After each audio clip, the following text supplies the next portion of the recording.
हमारा चंडीगढ़ 17 सेक्टर में बॉम्बे के ग्रुप के नाम से हमारे शोरूम्स हैं। हमारे समहाउ हमें बहुत सारे फाइनेंशियल लॉसेस हो गए। ये 1990 की बात है। तो हमारे एडजॉइनिंग जो शॉपकीपर थे उन्होंने हमें बताया कि ऐसे ऐसे आप जलंधर जाएं, वहाँ पे गुरुजी हैं, तो वो आपको वहाँ पे जो संगत आती है उनको, वो जिसको शुगर की भी प्रॉब्लम है तो ऐसे मीठा खिलाते हैं, जलेबियाँ खिलाते हैं, तो उसकी जो शुगर है परमानेंट खत्म हो जाती है। तो संगत जी, सुनने में तो ये बड़ा उस टाइम अजीब लगा था, पर हमें लॉसेस इतने ज्यादा हो चुके थे, जॉइंट फैमिली थी, तो हमने कहा चलो एक बार हम चले जाते हैं, जलंधर जाते हैं। उससे पहले संगत जी हमने किसी को भी जैसे जाते थे, जैसे लोग पंडित वगैरह के जाते हैं, वो कहते जी आपके को काल सर्प योग है, कोई कहे जी आपके ग्रह बहुत खराब हैं, जितने भी घर में हैं फोटोज वगैरह भगवान की सारी बाहर निकाल दें क्योंकि आपके ग्रह बहुत खराब हैं। तो संगत जी मैंने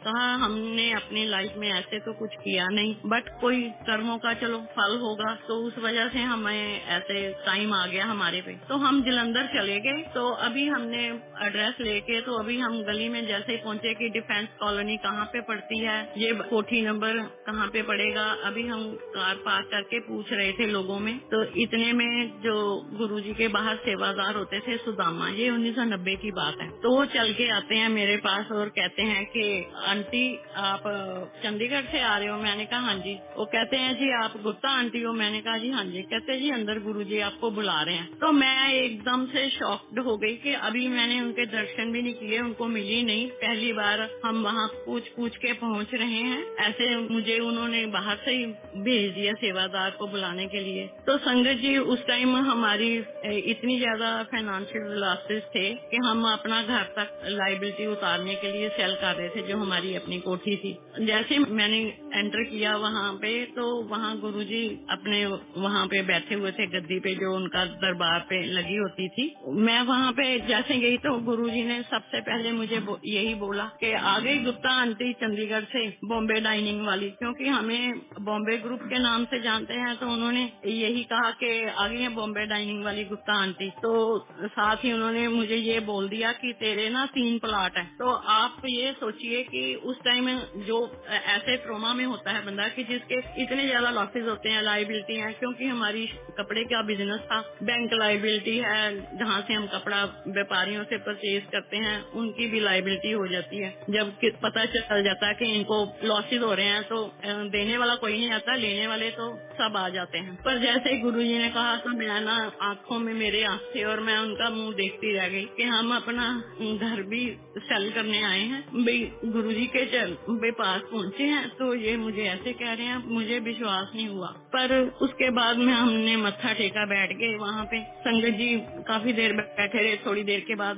जैसे सबके लिए चाय प्रसाद आता है, जल प्रसाद आता है, जलंधर वहाँ की मैं बात कर रही हूँ, तो ऐसे बैठे रहे। तो जब उन्होंने बुलाया इजाजत देने के लिए, तो मुझे उन्होंने कहा आंटी 15 दिन के बाद यहाँ पे हाजिरी लगानी है तुमने। तो और मैंने कहा ठीक है। फिर मैंने कैलेंडर में ना नोट कर लिया कि हर 15 दिन मेरे कब होते हैं, मैं जाना शुरू कर दिया। तो संगत जी उस टाइम मेरी सिचुएशन ऐसी थी कि मेरे पास लोकल यहाँ हमारे कार ड्राइवर थे, बट आप समझ सकते हैं कि जब लाइबिलिटी होती है तो सब चीजें हाथ से चली जाती हैं। तो मैंने लोकल बसेस में, मेरे पास पैसे नहीं होते थे, तो ऐसे थोड़े से पैसे लेके मैं लोकल बस में जाती रही वहाँ पे जलंधर पे। तो ऐसे मैं 5 साल लगातार जाती रही। उसके बीच में गुरुजी ने मेरे से, जब भी मैंने जाना, कभी वो मिलते थे कभी नहीं मिलते थे। वेरी नेक्स्ट वीक हमने अपने बच्चों को बोला कि ऐसे ऐसे हमने वहाँ पे देखा, इतनी संगत सुंदर सुंदर कपड़े पहने और हंसती खेलती है, अपने बच्चों को हम लेके चलते हैं वहाँ पे भी, उनको दिखाते हैं, ऐसे गुरुजी के दर्शन कराते हैं। वहाँ का तो ऑरा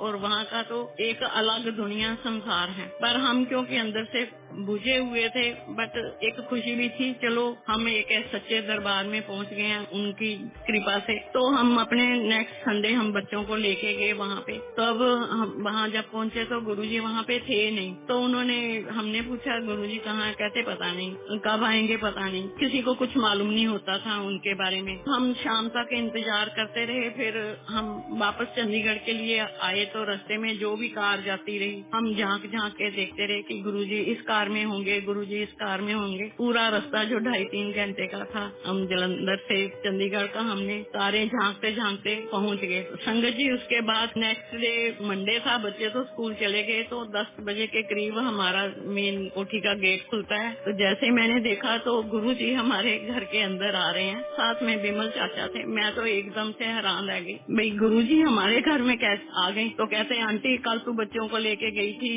तो मैं मिला नहीं, तो मैं दिल्ली से आ रहा हूँ। मैंने सोचा कि मैं ही आपके बच्चों को मिल के आता हूँ। तो ऐसे गुरुजी ने हमारे घर में चरण डाले। तो उसके बाद ऐसा उन्होंने हमारा हाथ पकड़ा कि जो प्रॉब्लम्स थी वो सुलझनी शुरू हो गई। उसके बाद उन्होंने जैसे मुझे बोला आंटी मंडे के फास्ट रखने हैं, मैंने मंडे के फास्ट शुरू कर दिए। कई लोग सोचते हैं कि गुरुजी ऐसे मेमो में नहीं डालते थे, पर मेरी क्या प्रॉब्लम थी, क्या ये तो वो ही जानते थे मेरे कर्म कैसे हैं, कैसे काटने हैं। फिर उन्होंने नेक्स्ट टाइम जब भी मैं गई उन्होंने कहा आंटी शिव पुराण पढ़ा कर। मैंने कभी शिव पुराण ऐसे नहीं पढ़ा था, हम आर्य समाजी हैं तो संध्या वगैरह ही करते थे। तो मैं अपने मन में सोच रही थी कि पूरा पढ़ना है या कैसे। तो वो जानते थे मेरे मन में क्या चल रहा है। उन्होंने कहा नहीं एक पेज आंटी पढ़ लिया कर और 15 दिन के बाद हाजिरी यहाँ पे लगाया कर। तो कभी गुरुजी मिलते थे, नहीं मिलते थे। मैं 5 साल तक वहाँ पे जलंधर जाती रही। फिर एक गुरुजी कहने लगे कि आंटी अब तू ना पक्की चेली बन गई है। उसके बाद बहुत बार उन्होंने हमें वहाँ पे अमृत प्रसाद, जल प्रसाद है उसमें जैसे वो पिलाते हैं, वो कई बार हम पीने को मिला वहाँ पे। और ऐसे करके उन्होंने बहुत सारे उपाय भी करवाए मेरे से। कभी उन्होंने कहना आंटी 11 वीरवार अपने किचन में ना शाम को तेल का दिया जलाना। कभी उन्होंने मुझे कहना आंटी जो 7 सेक्टर में मिनी जू है वहाँ पे बंदर हैं तो उनको पकोड़े डालने हैं। ऐसे करके गुरुजी ने जो भी मेरे कष्ट थे वो जानते थे कैसे काटने हैं। फिर एक बार मुझे कहते हैं आंटी 2 कमीजा लेके आई। मैंने सोचा कि गुरुजी ने पहननी होगी। हम तब सोच रहे थे कि गुरुजी मतलब जैसे महापुरुष हैं तो लाइट कपड़े ऐसे व्हाइट शर्ट सिल्क की मैंने अपनी शॉप से ले ली और ऐसे करके तो हम चले गए। तो शाम तक तो बैठे रहे। तो गुरुजी बाद में कहने लगे कि आंटी लाइया कमीजा इधर लेके आ। तो उन्होंने अपने हाथ में पकड़ ली और उनको हाथ में ही उन्होंने पकड़ के अपने मन में ही कुछ किया होगा। हमें तो कुछ, हम उनको देख ही नहीं सकते थे, उनका ऑरा ही ऐसा होता था, आंख से आंख तक हम मिला नहीं सकते थे। तो कहने लगे ये अंकल को कहना कमीजे वही सिला ले पहन ले। तो अपने मन में मेरे ये आया कि शायद इनको ये कपड़े पसंद नहीं आए हैं, क्योंकि हम भी जैसे जुड़े थे, नए नए थे। उसके बाद संगत जी ऐसे हुआ कि जैसे हम वापस आए तो जो हमारे कपड़े के व्यापारी थे उन्होंने हमें फोन करके कहना शुरू कर दिया कि हम आपकी प्रॉब्लम को समझते हैं, जैसे आपकी सहूलत है उस हिसाब से आप हमारे साथ कोऑपरेट कर लें, जैसे भी आपको ठीक लगता है कि इतने सालों से हम आपके साथ व्यापार कर रहे हैं। उसके बाद संगत जी एक बहुत टाइम के बाद मैं गई तो ऐसे मैं बैठी थी गुरुजी के पास। तो गुरुजी ने कहा आंटी ये पर्स तेरा बड़ा सुंदर है। उन्होंने हाथ में पकड़ लिया तो उसको 2-3 बार उन्होंने खोला, उसको जिप को जैसे लॉक किया, खोला तो मुझे वापस दे दिया। मैं कुछ नहीं समझ पाई क्योंकि उनकी लीला को तो कोई नहीं जानता था। तो जैसे ही मैं घर आई तो जो हमारे बैंक का जो लोन वगैरह हमने देने थे वो कहते हैं हम आपके साथ एडजस्टमेंट कर लेते हैं, इतने जैसे भी मतलब सेटल कर लेते हैं। तो ऐसे उन्होंने हमारे पे कृपा करते रहे बहुत। उन्होंने मतलब जैसे मेरे हस्बैंड है अंकल, उनको ये था कि जिस आदमी ने सारी उम्र काम किया हो तो एकदम से इतना लाइबिलिटी आ जाए देने के लॉसेस की, जैसे नियर अबाउट उस टाइम पे 4 करोड़ की लाइबिलिटी थी। फिर उन्होंने ये कहा कि आंटी हल्दी लेके आना, वो गट्ठे होती हैं हल्दी, कच्ची हल्दी की, ऐसे अंदाजे से बोल देते थे हाथ से कि इतनी के लेके आना। फिर उन्होंने मुझसे ये कहने लगे कि अंकल को कहना ये अपनी जहाँ पॉकेट होती है मेन हार्ट के बाहर जो उस जेब में डालने और शाम को निकाल लेना, अगले दिन लेक में डाल आना। फिर ऐसे करके तो मतलब इस तरह से उन्होंने हमारा क्या क्या कल्याण किया, हमारा हाथ पकड़ा, कैसे उन्होंने हमारी जो प्रॉब्लम्स है उनको खत्म किया, कैसे लोगों के साथ मतलब हमारा कंप्रोमाइज हो गया उनकी कृपा से। उसके बाद अब हमने था कि शॉप में माल डालने के लिए पैसे तो है नहीं है, कैसे करें। फिर एक दिन वो ऐसे गुरुजी शॉप पे आ गए, मेरे हस्बैंड को वहाँ पे अंकल को मिले, वहाँ पे उन्होंने ऐसे बैठे थोड़ी घंटा 2 घंटे। अगले दिन फिर जब मैं जलंधर गई तो कहने लगे आंटी जो उनके गुरुजी के बाल काटते थे सेवादार, तो इसकी लड़की की शादी है, आप ना दुकान से ना कपड़े लेके आना इसकी लड़की के लिए। तो मैंने सोचा संगत जी इसकी बेटी की शादी है, चलो कपड़े अच्छे लेके जाएं शादी। तो मैंने ऐसे जोड़े तैयार किए। तो गुरुजी ने कहा जो दान है ना वो मतलब किसी को दिखाना नहीं होता, तो कार में ही बैग अटैच ही पड़ा रहने दिया। तो संगत जी बाद में जब हमें इजाजत मिली तो हमने बोला कि अपना ये ले लो। तो उस दिन हमारी 2 लाख की सेल हुई और हमने उसी शॉप को फिर हमने फ्रेंचाइजी दिया, VIP ये लगेज जो उसके शोरूम हमने उनको फ्रेंचाइजी दिया। फिर हमारा जो था वो हमें घर में मतलब थोड़ा बेटर हो गया। उसके बाद फिर संगत जी गुरुजी हमने कहना गुरुजी आप कब आ रहे हैं? तो उन्होंने कहना आंटी परसों आना, चौथा आना। तो तब हम 40 सेक्टर चले गए थे अपना घर चल करके। उस घर ने हमारी जहाँ पे गुरुजी के चरण पड़े थे 20 लाख में गया, पर उसने हमारी 2 करोड़ की लाइबिलिटी को उतार दिया। तो ऐसे गुरुजी के चरण पड़ने से हमारी इतनी बड़ी वो जो प्रॉब्लम थी खत्म हो गई। फिर हम 40 सेक्टर चले गए। वहाँ 39 में ताया जी और विमल चाचा जी वहाँ रहते थे। हमने उनके घर रात रात को चक्कर लगाते रहना कि गुरुजी यहाँ आए होंगे, गुरुजी ने कहा था आना है। कई बार वहाँ पे गुरुजी मिल जाते थे और वो कहते थे अब तो आंटी मेरा खेड़ा छोड़ दो, जैसे वो पंजाबी में बोलते हैं। पर वो उनका एक ऑरा और उनकी एक खींच ऐसी थी कि वो नशा एक ऐसा था कि उनको हम नहीं छोड़ सकते थे। उसके बाद वो 33 सेक्टर में आ गए चंडीगढ़ में, वहाँ हम जाते रहे। फिर जैसे होना कि संगत जी चलो जी वहाँ पे चलना है गुरुजी के साथ। गुरुजी ने के साथ हम कभी बठिंडा कभी रात रात को जाते रहे। ऐसे करके गुरुजी के साथ हमारा एक परिवार बनता गया। आगे संगत और मिलती गई अच्छी अच्छी प्यारी प्यारी। फिर हमारी जो एक था मन में कि हम जो जिसको बोलते हैं दुखी रहते हैं, तो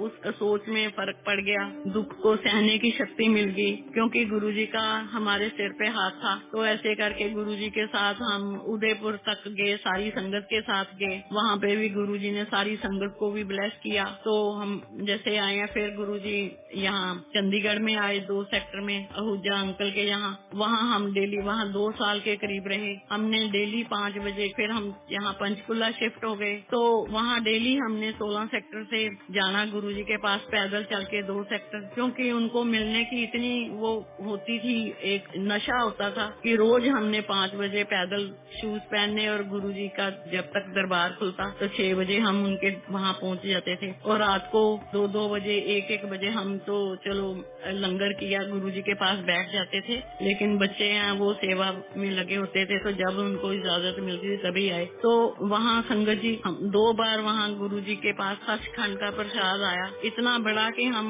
इमेजिन नहीं कर सकते कि लड्डू था बहुत बड़े साइज का जो उनके हाथ में आया। तो उन्होंने सारी संगत को थोड़ा थोड़ा जैसे भी बांटा, लाइन से हम खड़े थे। और संगत जी वो ऐसा था, उसका एक एक जो दाना था बूंदी का जो लड्डू का जो हमें मिला वो हमने खाया कि जैसे पूरा अमृत किसी ने घोल के, कितने फूलों की फ्रेग्रेंस होगी हमारे अंदर जा रही है। और एक ही दाना हमने जैसे खाया तो लगा कि अंदर तक हम खुशबू जो गुरुजी के पास से आती थी वैसी खुशबू उसमें थी। तो हमने उसको संभाल के रख लिया कि बच्चे जब कोई जैम्स वगैरह देने आते हैं तो उनके लिए रख लें। तो संगत जी 3 महीने तक हमने उसको रैप करके रखा। वो एज इट इज फ्रेश रहा, उसका कोई घी नहीं किसी चीज को लगा, लेकिन वो हर टाइम फ्रेश रहता था। और वैसे ही फ्रेग्रेंस थी कि बच्चे एग्जाम देने जा रहे हैं, जब मेरे हस्बैंड ऐसे कोई डील पे जा रहे हैं तो चलो गुरुजी की ब्लेसिंग साथ में जाएं। उसके बाद डेली जाना हो गया वहाँ पे 2 साल गुरुजी रहे। फिर उसके बाद कभी वो जनरल दपिंदर हैं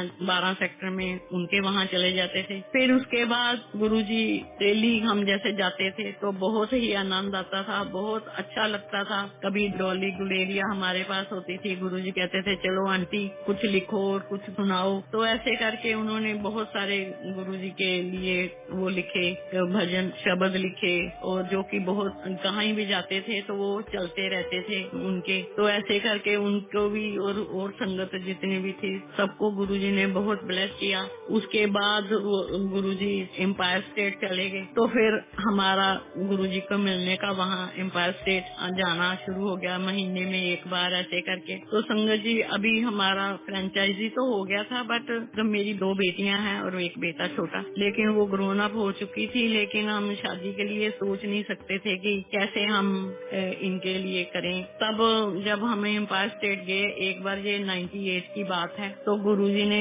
वहाँ पे एक दिन ऐसे ही हम दर्शन के लिए गए तो कहते आंटी रात के 12 बजे होंगे, हमने लंगर खा लिया और उनके पास बैठे थे, इजाजत नहीं मिली थी अभी आने की। तो जब वो अपनी उनकी किचन में से उनके लिए प्रसाद आया तो उसमें से उन्होंने बोला आंटी एला तेरी कुड़ी का एक बाइट उसकी तोड़ी रोटी की और सब्जी लगा के मुझे कहते हैं आंटी अब ये ले तेरी बेटी की शादी का ना मैंने लंगर खिला दिया तेरे को। तो मैं एकदम से, क्योंकि मेरी 2 बेटियां, अब कैसे, मैंने कहा गुरुजी अभी तो बड़ी भी है। वो कहते नहीं बस अब गाने लगाओ और नाचो सारे जने। तब वहाँ पे हरपाल टिवाना थे और ये खट्टर जो जगदीश टाइटलर वगैरह, ये ऐसे बहुत सारे लोग बैठे थे। तो गुरुजी ने म्यूजिक ऑन करवा के सबको कहा चलो नाचो। तो सब हो गए कि एकदम से ऐसे 12 बजे क्या हुआ। पर संगत जी जैसे ही मैं आई वहाँ से, मुझे तो खुद समझ नहीं आया कि गुरुजी ने ऐसे किया और डांस करवाया सबको। तो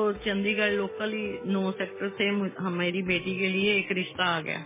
मैंने अब हम 16 सेक्टर में हम किराए के घर पे रहते थे। दुकान हमने फ्रेंचाइजी दी हुई थी, ज्यादा तो नहीं हो पाता था क्योंकि जॉइंट फैमिली है तो शेयर करना पड़ता है जो भी मिलता है। अब वो लड़के वाले आगे वो कहते